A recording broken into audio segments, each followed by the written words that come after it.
Assalamualaikum warahmatullahi wabarakatuh.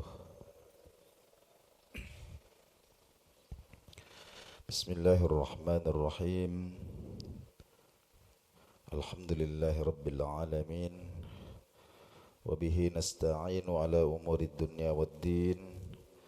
Wassalatu wassalamu ala ashrafil anbiya'i wal mursalin, Sayyidina wa maulana Muhammadin wa ala alihi wa ashabihi ajma'in wa ala kulli man istanna bisunnatihi wattaba'a hudahu ila yaumiddin, amma ba'da. Bapak-bapak, saudara-saudara sidang jemaah subuh rahimakumullah. Alhamdulillahirabbil alamin. Kembali kita bersyukur kehadirat Allah Subhanahu wa taala. Kita diberikan anugerah yang sangat besar, masih menghirup udara hari yang sangat agung ini, hari yang ke-9 bulan Zulhijjah, kita sebut, atau hari Arafah. Hari Arafah ini, bapak-bapak, saudara-saudara sekalian, ini banyak sekali fadilah-fadilah. Ada amalan-amalan yang sangat rugi sekali andaikan kita tidak meluangkan waktu untuk mengerjakannya. Di antara hadis-hadis tentang kemuliaan hari Arafah itu disebutkan di dalam kitab Al-Muwatta. Hadis diriwayatkan oleh Imam Malik bahwa Nabi sallallahu alaihi wasallam bersabda, "Idza kana yaumu Arafah," jika hari Arafah itu tiba, seperti hari ini, maka lam yabqa ahadun fi qalbihi dzarratum min imanin. Tidak satu orang pun yang di dalam hatinya itu ada iman sebiji zarrah. Artinya iman dalam level yang paling rendah, paling kecil. Illa ghufirallahu, kecuali diampuni oleh Allah Subhanahu wa taala. Jadi semua orang yang beriman di hari Arafah itu mendapatkan ampunan dari Allah Subhanahu wa taala meskipun imannya itu sebiji zarrah. Lalu ada sahabat yang bertanya, "Ya Rasulullah, wahai Rasulullah, al-ma'rufu khassah." Artinya, apakah yang diampuni itu hanya orang-orang yang berdiri wukuf di Arafah? Amlin nasi ammah, atau semuanya? Qala, maka Rasulullah sallallahu alaihi wasallam bersabda, "Ballin nasi ammah." Jadi ampunan Allah itu diberikan kepada semua manusia yang beriman. Ya. Itu diantaranya. Makanya dalam hadis yang lain disebutkan bahwa setan itu kalau tiba hari Arafah itu merasa sangat kerdil, sangat hina, dan sangat marah. Ya. Kenapa demikian? Wa ma zaka illa lamma ra'a min tanazzulir rahmah wa tajawuzillahi aniz zunubil idham. Ya, karena dia merasa bahwa usahanya selama 1 tahun ini sia-sia. Ya, jadi kerja kerasnya untuk membuat orang ini terjatuh di dalam dosa, itu dia merasa itu sia-sia. Makanya dia merasa tidak berdaya sekali, merasa terhinakan, merasa sangat kerdil, tidak berdaya. Nah, kenapa? Karena dia melihat begitu melimpah rahmat-rahmat Allah Subhanahu wa taala, begitu juga pengampunan yang Allah Subhanahu wa taala berikan bahkan kepada dosa-dosa yang besar. Itu diantara keutamaan hari ini. Karena itu Bapak-bapak, saudara-saudara sekalian, ya, ada beberapa amalan penting yang jangan sampai kita tinggalkan di hari Arafah ini selama kita ada kelapangan, ya, ada kemampuan. Yang pertama adalah berpuasa tentu saja. Dalam hadis riwayat Imam At-Tabarani disebutkan bahwa man shoma yauma Arafah, barang siapa yang berpuasa pada hari Arafah itu, ghufira lahu sanatan amamahu wa sanatan khalfahu, maka dosa-dosanya itu diampuni 1 tahun sebelumnya dan 1 tahun setelahnya. Jadi hanya dengan berpuasa 1 hari itu cukup untuk mendatangkan anugerah Allah Subhanahu wa taala berupa ampunan dosa-dosa 2 tahun. 1 tahun sebelum hari Arafah ini dan 1 tahun lagi setelah hari Arafah itu. Nah, itu amalan yang pertama. Kemudian amalan selanjutnya adalah berdoa dan berzikir.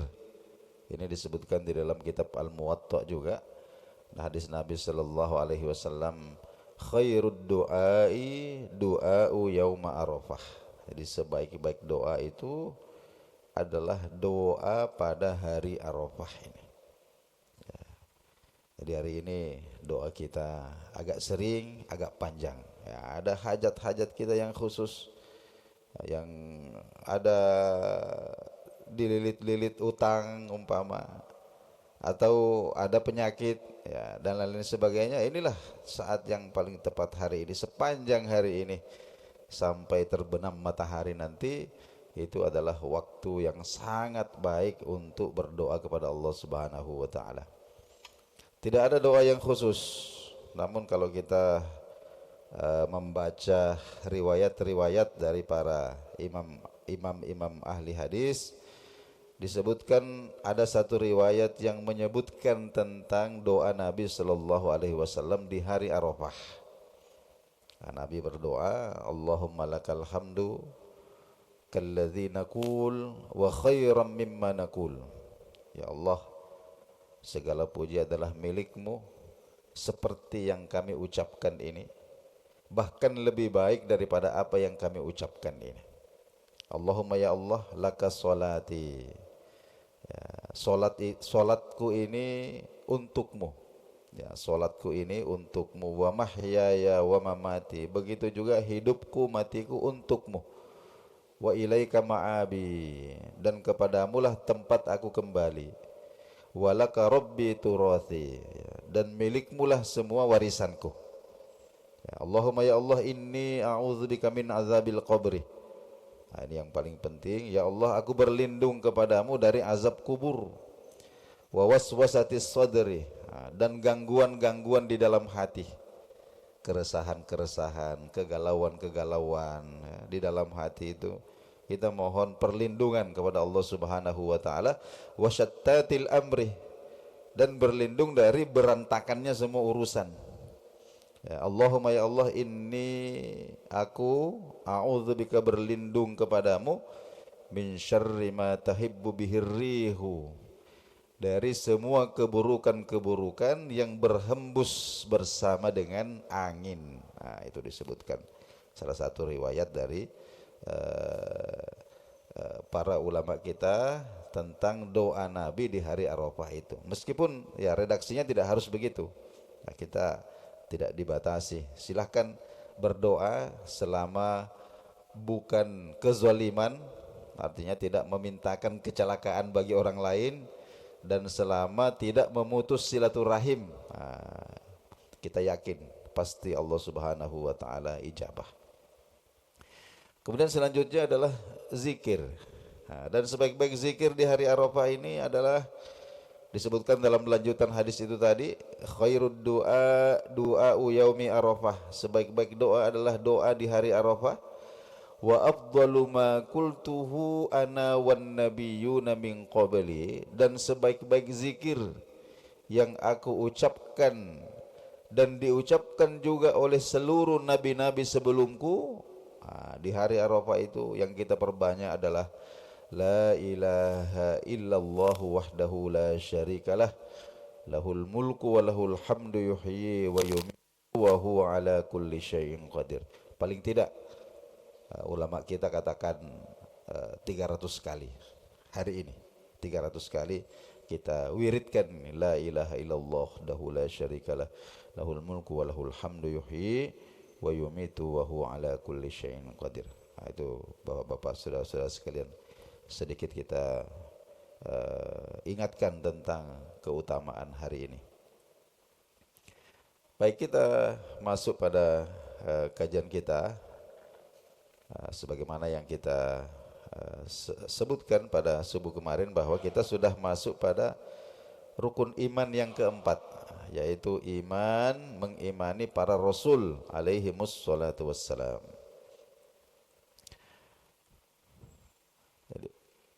Disebutkan bahwa ar-rusuluhum safwatul khalqi wa hudatul basyari ilal haqqi wal wasitatu bainallahi wa ibadihi fi tablighi risalatihi wa dinih. Jadi para rasul itu, para utusan-utusan Allah Subhanahu wa taala, itu adalah makhluk-makhluk terbaik yang Allah pilih. Nah, ini penting ya. Kenapa Nabi Musa itu dilantik menjadi rasul? Kenapa Nabi Isa? Kenapa Ilyas? Kenapa Yahya? Kenapa Zakaria? Kenapa bukan si ini? Kenapa bukan si itu? Itu pilihan.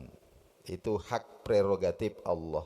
Jadi ini makom kenabian itu bukan makom yang bisa diusahakan. Ya, tidak bisa diusahakan, tidak seperti gelar-gelar sarjana, itu mau jadi dokter, S2, S3 macam-macam.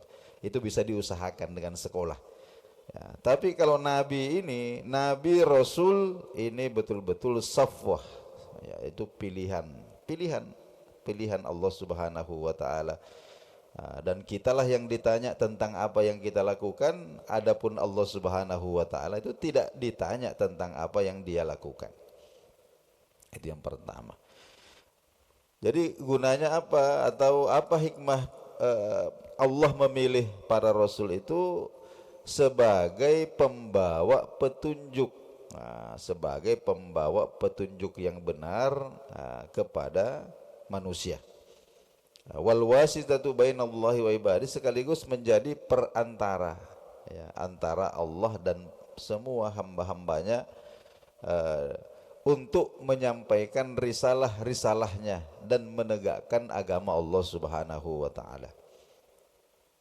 Nah, mengimani para rasul itu, ya, itu adalah satu rukun di antara rukun-rukun iman. Jadi semua ada nabi rasul yang wajib kita imani, yaitu yang disebutkan di dalam Al-Qur'an.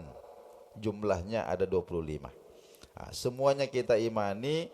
Dalam masalah iman ini tidak boleh membedakan antara satu rasul dengan yang lain.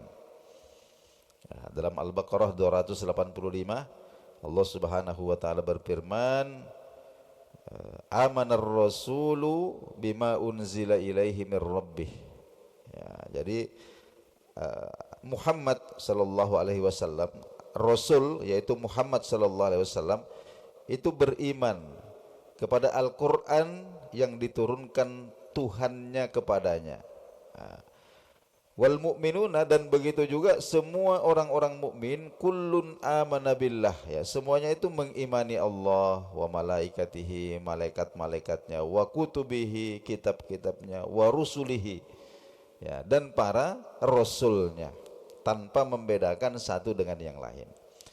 La nufarriqu baina ahadim mir rusulih, ya, mereka mengatakan kami tidak membeda-bedakan satu rasul di antara rasul-rasul yang lain. Nah, jadi kalau ada orang yang dalam masalah iman ini membedakan antara satu rasul dan rasul yang lain, ada yang dia imani, ada yang tidak dia imani, ada yang dia cintai, ada yang dia benci. Jadi fa'amana bi ba'dil anbiya, dia mengimani sebahagian nabi, walam yu'min bil ba'dil akhar, tapi mengingkari sebahagian yang lain, faqad kafara kufran sharihan, ya, maka dia itu tegas hukumnya kafir.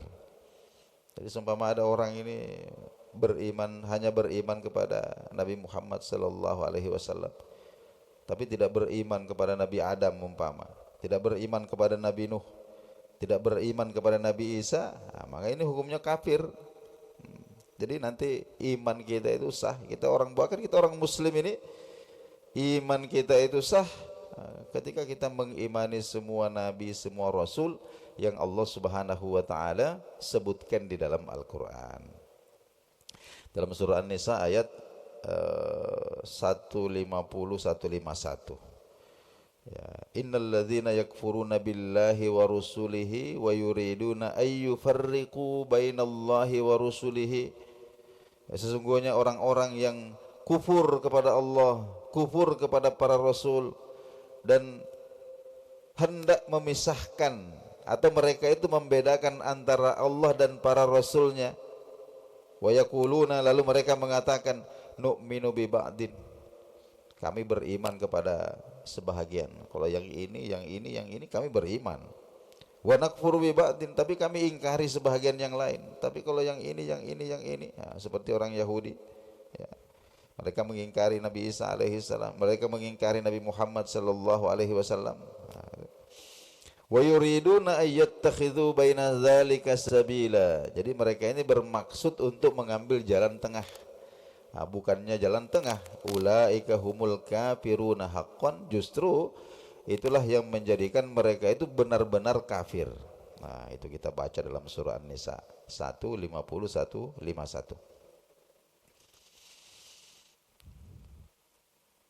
Ya, kenapa orang-orang mukmin itu wajib mengimani seluruh rasul, tidak membedakan antara satu dengan yang lain?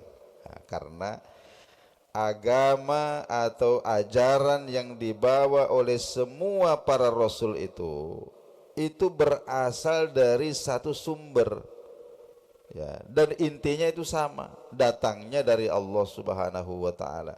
Apa yang dibawa oleh Adam alaihissalam, apa yang dibawa oleh Musa, dibawa oleh Nuh, dibawa oleh Daud, dibawa oleh Sulaiman, semua itu berpokok dari satu sumber, yaitu Allah Subhanahu wa taala, dan dogmanya itu sama, intinya sama. Apa itu? Al-imanu billahi wal yaumil akhir, yaitu mengimani Allah, mengimani hari akhir. Nah, jadi kita sampaikan dulu beberapa kesimpulan atau deskripsi yang akan kita bicarakan pada pertemuan-pertemuan selanjutnya. Nah, kita ingat-ingat bahwa Rasul itu adalah laki-laki, ya, laki-laki yang Allah Subhanahu wa taala pilih dari kalangan manusia, waqtassahu bil wahyi, dan dikhususkan dengan wahyu. Nah, artinya ini kekhasannya. Jadi mereka ini dari kalangan manusia, tapi diistimewakan dengan diberikan wahyu. Wa amarahu bitablighihi, dan diperintahkan untuk menyampaikan wahyu itu. Nah, jadi di dalam definisi ini setidaknya ada 5 hal yang harus kita tegaskan. Yang pertama, bahwa Rasul itu dari kalangan manusia. Ya, jadi tidak ada dari kalangan selain manusia yang menjadi nabi, menjadi rasul. Itu satu. Yang kedua, rasul itu harus laki-laki. Nah, jadi tidak ada Allah utus rasul dengan gender perempuan, tidak ada. Semuanya laki-laki. Kemudian yang ketiga, annar risalah istifa'um minallah, bahwa tugas kerasulan itu siapa yang menjadi rasul itu pilihan, ya, pilihan Allah Subhanahu wa taala. Allah yang memilih. Ya. Kemudian yang keempat, rasul itu adalah sosok yang diberikan wahyu. Dan yang kelima, bahwa para rasul itu mendapatkan misi untuk menyampaikan semua yang Allah Subhanahu wa taala wahyukan kepadanya, semuanya tanpa kecuali. Jadi tidak ada istilah rahasia-rahasia. Ya, apa yang seringkali dikatakan rahasia itu karena kita kurang belajar saja. Artinya semua yang diwahyukan oleh Allah Subhanahu wa taala, Rasulullah, para rasul itu akan sampaikan semuanya. Tidak ada ajaran-ajaran yang sifatnya rahasia disembunyi-sembunyikan, tidak ada. Nah, inilah barangkali beberapa poin yang akan kita dalami nanti pada pertemuan-pertemuan kita berikutnya. Baik, Bapak-bapak, saudara-saudara sekalian, kita cukupkan dulu kajian kita subuh hari ini. Kita tutup dengan doa kafaratul majlis. Bismillahirrahmanirrahim. Rabbana walakal hamdu, Allahumma salli wa sallim ala rasulikal karim. Subhanaka la ilma lana illa ma 'allamtana innaka antal alimul hakim. Subhanakallahumma wa bihamdika nashhadu an la ilaha illa anta nastaghfiruka wa natubu ilaik. Allahumma 'allimna ma yanfa'una wanfa'na bima 'allamtana bi rahmatika ya arhamar rahimin. Amin ya rabbal alamin. Wassalamualaikum warahmatullahi wabarakatuh.